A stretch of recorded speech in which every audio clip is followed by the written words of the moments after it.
Let's go to the Rude guest hotline. Rude, the most reliable heating and air conditioning products in the DMV. Sam Bruchhaus of Shamar Sports joins us now. Sam, we're finally here, man. 2 days away from the NFL draft. What's good? Man, I'm getting antsy. It seems like no one has an idea what's going to happen from pick 2, which apparently is now on the block, with reports that the Browns and the Giants to trade as a nihilistic analyst who always wants people to trade back at the beginning of the draft season, or whether quarterback. It feels like 2 to 32 day one is going to be the Wild West, and it hasn't been that way in years, so I'm excited for it. Oh, it's going to be incredible. I want to go back to what you just said, though, because I get myself in some trouble overanalyzing the semantics of these things from time to time. But I thought that the Peter Schrager report on ESPN that you're referencing was a nothing burger non-report. He just said it in a way, like very slowly, that made it seem like he had news. But to me, he said that teams are calling the Browns at 2 and the Giants at 3, and they're not hanging up. Like, did I miss something? Of course they are. Why wouldn't they? And why would they hang up? That doesn't mean anything.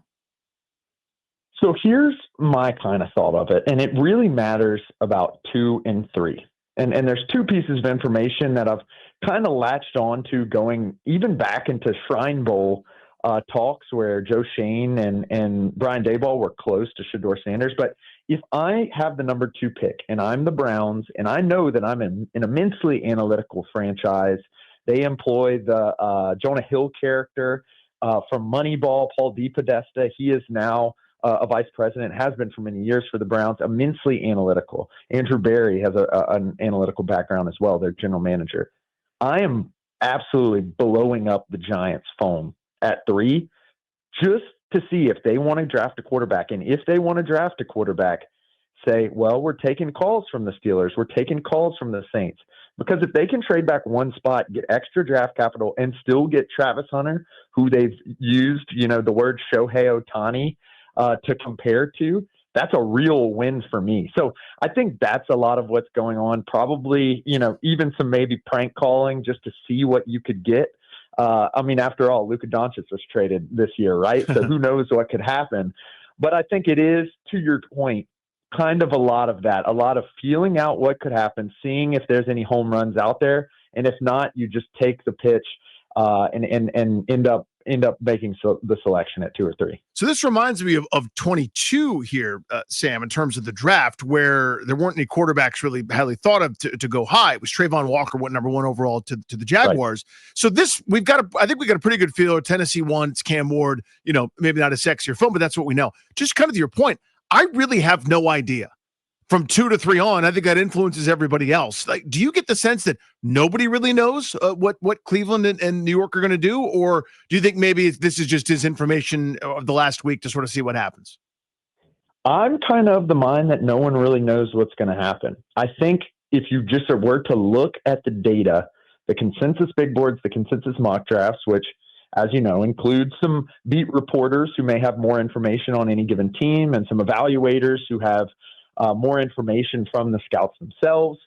There's really a class of 1 at the top, and that's Travis Hunter. There's questions about guys like Abdul Carter, Will Campbell, Mason Graham, even Ashton Genty, who most of the questions are about him at the running back position, just more generally in the first round. There's questions about that. So it seems like a class of 1 in Travis Hunter. So I think it would be okay if the Browns just went ahead and selected him. But I think there's a very, very unique thing that we really haven't seen, I guess maybe since like the Daniel Jones draft, where quarterback 1 is very far away from consensus big board 1 being Travis Hunter, Cam Ward being in like the 17s of most consensus big boards. Then you drop to like the 20s or 30s. That's another big gap down to Shedeur Sanders. And then you go to, 50, day 2, or round 2, round 3, Jackson Dart. Those big gaps between the quarterbacks, the most important position in football, lead to so much uncertainty. I, for one, think it's probably a 1 or 2 quarterback first round. But guys like Thomas Dimitroff, who have sat in that seat, my boss, the president at Shamar Sports, he has sat in the seat. He has felt the quarterback pressure. And he has dealt with other people who are massively feeling the quarterback pressure as well when trying to make these calls on draft days. On our SiriusXM show on Fridays, he said that he thinks it's going to be 4 guys, that the pressure is too high. These teams are too in need of quarterbacks, particularly the Steelers, the Saints, the Giants, and that they're going to pull the trigger when the time is right, whether that's trading up to get a guy at the back of the first round or just selecting him with their pick. He thinks there's going to be 4 guys. So to summarize, I think it's the Wild West out there. No one knows, and everyone is operating with a degree of uncertainty, and they're really going to have to bet on their analytics teams and their evaluators to get a sense of the availability of these quarterbacks if they want to try to grab one, whether that's day 1 or day 2. Would the 4th be Milroe? Now, that is an excellent question. Coming out of the Senior Bowl, it felt as if he was the clear 4th, right? In recent weeks, everything from betting odds, the poly market, prediction markets have massively shifted because he's attending the draft. And the NFL has said that they don't want guys attending the draft who will not be selected. They invited him to the draft. Do they know something we don't know? Now, all of a sudden, he seems to have the best tools, especially running the ball, out of any of these quarterbacks. That shows up in our Sumer scores talking about running the ball at the quarterback position. Do the Steelers like him because he can have more tools than Justin Fields did last year, more tools than Russell Wilson did last year? I don't know. Clearly, there is something that we don't understand when it comes to Jalen Milroe. But what I can say, he struggled with accuracy this year. He took a lot of sacks, even though he was pretty good at avoiding, what should have been clear sacks. And he just wasn't immensely productive through the air, despite having Alabama, having Ryan Williams out there at the wide receiver position. So I think right now he has to be in the QB3 discussion with Jackson Dart, and he is certainly probably quarterback 4. Sam Bruchhaus, Sumer Sports, with us here on G&D. So looking big picture, I get the sense this could be 7, maybe 8 defensive ends or edges. Mm-hmm. I guess now we have to refer to them as guys that rush the passer for a living. Might come off the board here in the first round. The reason I bring that up, just as a phenomenon, but B, that might be what Washington's looking for at the end of that first round. Your thoughts on this edge market? It's very unique, and it brings about a question that us data scientists like to always get into when it comes to the draft. And that is, how do we know that any given one of these guys will be better than all the rest? So it seems as if Abdul Carter has set himself apart. He did so with excellent play. He was one of the most disruptive pass rushers in the league, in the NCAA this year, was an immense part of a Penn State team that made a deep run in the college football playoffs. But how do we know that he's better than any of the other 7 that people really think are primo prospects? And the difference really is that he has less questions. Everyone kind of in that second tier has a big question, whether that's Jalen Walker. Can he make the move from the off-ball linebacking position to the edge rushing position full time, if that's possible? To Mike Green, did it at Marshall. Can he do it at the NFL? Shamar Stewart, excellent in our Sumer scores, which grade on the frame by frame basis, but not super productive. Not a lot of tackles for loss, not a lot of sacks. Every one of those guys has a key question, but I think really a lot of them could be real contributors if they fall into the right situation for them that can answer those questions. When I'm talking to the scouts that we have on our team, when I'm talking to Thomas Dimitroff, they say that you scout for what the guy can do, not for what he can't do, because good coaches and good front offices build around what the guys can't do to accentuate what they can do. And I got to tell you, 7 to 8 of these guys, including if you want to include Jahad Campbell, who is probably a true off-ball linebacker but does have edge rushing upside, have a lot of things that they can do really well. Sam Bruchhaus is with us, joining us ahead of the NFL draft from Sumer Sports. So a guy that I keep coming back to when I try to do the Venn diagram here of who's likely to be available and who do I think Washington likes based on what I'm hearing is Nick Scorton. Started at Purdue, finished at A&M, ended up having just 5 sacks this season, but he did have a 10-sack year 2 years ago in the Big Ten. What can you tell me about him, and what would you think about him as a pick for Washington at 29? So it's an interesting setup with these defensive linemen from Texas A&M. In particular, you'll hear some names from these defensive lines that have a ton of studs. The first one you mentioned, Nick Scorton, Texas A&M. Shamar Stewart was on that line. Shamar Turner, who will be drafted probably day 2 or day 3, also on that line. Michigan and Ole Miss, similar things. Walter Nolan will probably be available in that zone, defensive tackle out of Ole Miss. But with Scorton in particular, immensely productive at Purdue, something that I'm really interested in is his run defending capabilities. High tackle for loss rate when you're looking at all the snaps that he took and the production that he got against the run. I think his ability to be a bigger edge rusher who could potentially play the run super well while also providing some pass rush upside is key for his projection. And I think he probably could fit into, a team like Dan Quinn's defense and the Commanders' defense. A guy who has been falling, though, is named James Pierce out of Tennessee. Edge rusher has likely been falling due to off the field concerns, which I'm not a private investigator. I don't have all the data when it comes to, the record or anything that these guys are hiring people to dig up information on. But what I can say is this time last year, he was expected to be one of the top guys in the draft. And at the end of the season this year, he was still considered to be a top 5, top 10 level player. He's dropped since the combine, even though he had an excellent combine. The pieces are all there. You got to put him in a position which makes sense to, nerf some of those character concerns or effort concerns. And who better than Dan Quinn to do that? Bringing in a speed rusher. We've seen him do it with Dorrance Armstrong. We saw him do it with Michael Parsons.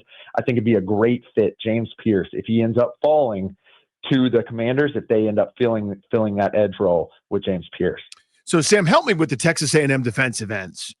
Why do they have like a sack and a half more than I do this year? Is there something schematic wise, like the Scorton especially? But I really want to go to Shamar Stewart, who is like off the world or out of this world combine measurements and athletic scores and things where you go, oh my God, look at this. And then he had a sack more than a guy selling popcorn in section 415.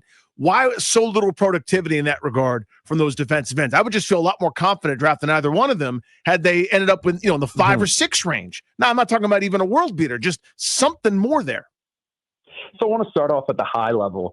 Data analysts research has found that sometimes when you're looking at sacks or just production, that it doesn't go year to year super well. So a guy, for example, in college who has 1 million sacks may not have 1 million sacks if he's really converting every pressure he gets. What we really want to know is how much he's beating the offensive linemen and how many pressures, which is a kind of subjective measure, but basically a measure of how is he disrupting the passer, even though he may not necessarily getting a hit. Basically, what can he do by himself to cause problems? All of those guys are very good at doing that. There was some schematic interesting elements. For example, Shamar Stewart, bigger guy. I think he looked more like 280, weighed in at 267 at the combine. I think he was probably playing at a more around 280 at A&M. He was lining up in what we call the 4-eye, the inside eye of the tackle. A lot harder to rush the passer there because you're not getting those one-on-one matchups. Sometimes the guard can help. Sometimes the center can help. That positional versatility is really valuable to teams, but it doesn't show up super well on the stat sheet that you get in your local newspaper when I'm talking sacks and tackles. As a result, when you look at the frame by frame, millisecond by millisecond level, he was immensely productive and he was doing really good things in our artificial intelligence Sumer scores, even though it did not show up in the sack total. But sometimes you got to go down to it, like bringing it back to Moneyball. If he can hit so well, how come he doesn't hit good? He's going to have to turn a little bit more of that into production at the next level. But the question becomes, will he just be in a better position to do so in an NFL defense than he was necessarily lining up in the 3-tech and the 4-eye all the time because of the talent on that Texas A&M defensive line that could just completely dominate with pretty base techniques offensive linemen at the college level. Sam Bruchhaus, you see why we enjoy his insight from Sumer Sports. We're going to hear from Adam Peters in about an hour, so we're looking forward to seeing what he has to say about pick 29. Should be fun. Last one from me, trading back out of that round, this narrative that people are going to want to come up to get the quarterback, to get the 5th-year option. I can't even think of an example of that in the last couple of picks post Lamar Jackson, but every team always wants to trade back, right? I mean, I'm sure the Chiefs have liked the idea of trading back for years. They haven't been able to pull the trigger. Should we expect that Washington can do that? I'd suspect so. I've struggled to find trade partners per se, but here is probably the profile of a team that wants to trade up. The first is going to be a team that needs a tackle. There's only a couple guys who people really slate to not be a swing offensive lineman in this draft, period. Some people even think Will Campbell and Armand Membu all the way up at the top will probably end up being a guard at the next level. I don't necessarily agree with that. We've talked to Duke Manyweather, their trainer. He doesn't seem to think that. The data doesn't seem to indicate that, but that's just the general thought to give you an idea. In the back half of that first round, there's going to be a couple of guys who are going to be in discussions to be a true tackle. That's Josh Connerly out of Oregon, Simmons out of Ohio State, and probably Ariante Ursary, who is going to be more of a borderline day two guy out of Minnesota. If those guys start coming off the board, I'd suspect a team who really needs a tackle to kind of want to move up. The Chiefs are an example of this. If those guys start going, I wouldn't be shocked if they try to move up 2 or 3 picks, as they did last year for Xavier Worthy, in order to secure a guy that they think is going to be a tackle at the next level. The second, we talked about a little bit, those edges, after those 7 to 8 edges, if they all go in the first round, there's not going to be a lot more in that market until probably round 3 or round 4. And once you get into round 3 and round 4, there starts to be a lot of question marks about those guys. So that's the profile of a team that the Commanders may want to look at, a team perhaps looking to grab an edge before they all run out day one, or a tackle before they all run out day one. If they end up doing that, I would suspect them to try to go with a secondary player, primarily the cornerbacks in this draft. I'm talking Savon Ravel, Benjamin Morrison, all guys that struggled with injury, but appear to have, a borderline blue chip, just performance element to them or athletic element to them, despite the major question, what's dropping them down to into a different tier is a major injury. I'd suspect they end up going secondary if they end up trading back and allowing a team to select with their pick. Sam, great with us as always, man. Appreciate the time, man. Enjoy the draft. Appreciate y'all. I'm excited. Sumer Sports, go check them out. Sam Bruchhaus joining us on Grant and Danny.